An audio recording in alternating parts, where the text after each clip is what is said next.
কথা বললেন, রাগে জিদে কষ্টে বা অভিমানে কখনো কথা বলা বন্ধ করে দিয়েন না। আমরা কতক্ষণ বাঁচব কেউ কি জানি? যার প্রতি ভীষণ অভিমান নিয়ে রাতে ঘুমোতে গেলেন, সকালে উঠে দেখলেন মানুষটা আর নেই।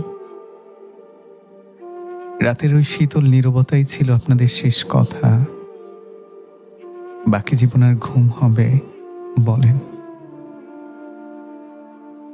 কত শত মানুষ আক্ষেপের নরকে পড়ে যাচ্ছে প্রতিদিন। কাছের মানুষটাকে শেষ কথাটা না বলতে পারার আক্ষেপ, কাছের মানুষটার শেষ কথাটা না শুনতে পারার আক্ষেপ। কথা পুষে রাখেন না, বলে দিন। কথা আসলে পুষে রাখার জিনিস না, ওরা তো বনো হাঁসের মতো।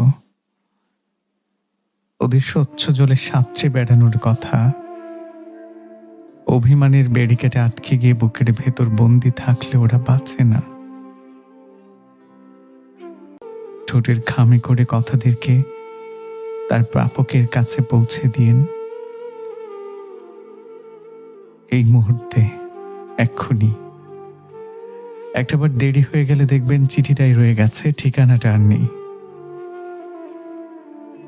এই চিঠি রাখা যায় না, ফেলেও দেওয়া যায় না, পৌঁছে দেওয়া যায় না। পুরো একটা জীবন বুক পকেটে ঠিকানাবিহীন চিঠির ভার বয়ে বেড়ানো বড্ড যন্ত্রণার, বড় বেশি আফসোসের।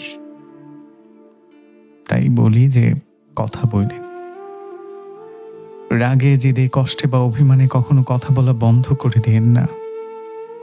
মানুষের বাঁচে কদিন বলেন? অভিমান নিয়ে রাতের বেলা ঘুমোতে গেলেন যে সকাল হলে সব ঠিকঠাক করে নেবেন, কিন্তু সকাল হলো, সেই সকালে আর ঠিকঠাক করার মতো সময় হলো না। যার প্রতি ভীষণ অভিমান নিয়ে রাতে ঘুমোতে যাবেন, সকালে উঠে দেখবেন সেই মানুষটা আর নাই। রাতের ওই শীতল নীরবতাটাই ছিল আপনাদের শেষ কথা। এই জন্য বলি যে কথা জমায় রাখেন না, কথা বললেন।